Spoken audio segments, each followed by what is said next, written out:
नमस्कार दोस्तों, एक बार फिर से आपका स्वागत है। नरसिंह, जो कि भगवान विष्णु के चौथे अवतार माने जाते हैं। बैसाख मास की शुक्ल पक्ष की चतुर्थी को नरसिंह जयंती मनाई जाती है। पौराणिक कथा के अनुसार महर्षि कश्यप और आदित्य के हिरण्याक्ष और हिरण्यकश्यप नाम के दो पुत्र हुए। दोनों ही बहुत शक्तिशाली और राक्षसों के राजा थे।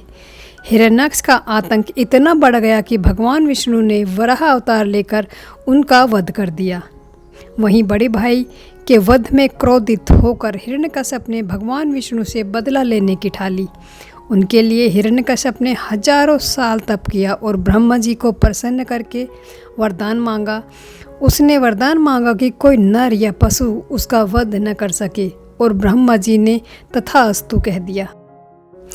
ब्रह्मा जी के वरदान के बाद हिरण्यकश्यप निर्भीक हो गया और उसने तीनों लोगों पर आतंक मचा दिया। उसने स्वर्गलोक से देवताओं को निर्वासित कर दिया और तीनों लोगों पर अधिपत्य जमा लिया।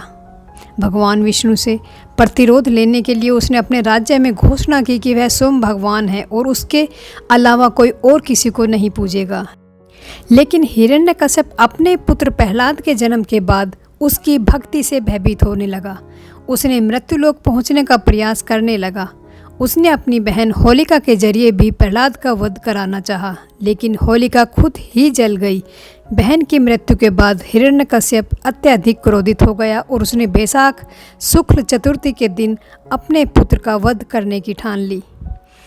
हिरण्यकश्यप ने प्रहलाद से कहा कि तुम अपने भगवान विष्णु को बुलाओ। इस पर प्रहलाद ने कहा कि प्रभु सर्व जगह विद्यमान है और कण कण में समाये हुए हैं। इस पर प्रहलाद का उपहास उड़ाते हुए कहा कि इस स्तंभ में भी तुम्हारे भगवान मौजूद हैं।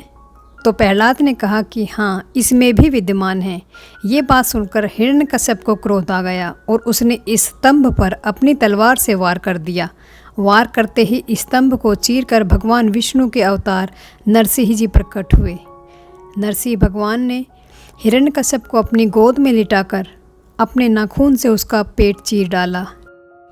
लेकिन इसके बाद भी नरसिंह जी का क्रोध शांत नहीं हुआ।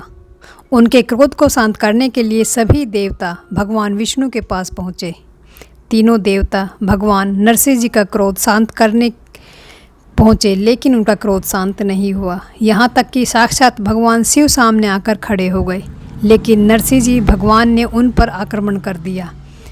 भगवान शंकर को क्रोध आ गया और उन्होंने एक विकराल वृषभ का रूप धारण कर लिया और नरसिंह जी को अपनी पूंछ में लपेटकर खींचकर पाताल ले गए। काफ़ी देर तक नरसिंह को जकड़ कर रखा और नरसिंह जी ने अपनी सभी शक्तियों को इस्तेमाल किया, लेकिन स्वतंत्र होने में असमर्थ रहे और शक्तिहीन हो गए। इसके बाद भगवान नरसिंह जी का क्रोध शांत हुआ। नरसिंह जयंती पर नरसिंह जी की उपासना करने से मनुष्य के सारे संकटों से मुक्ति मिल जाती है और सभी मनोरथ सिद्ध हो जाते हैं। इसीलिए बोलो श्री नरसिंह महाराज की जय, बोलो श्री विष्णु भगवान की जय।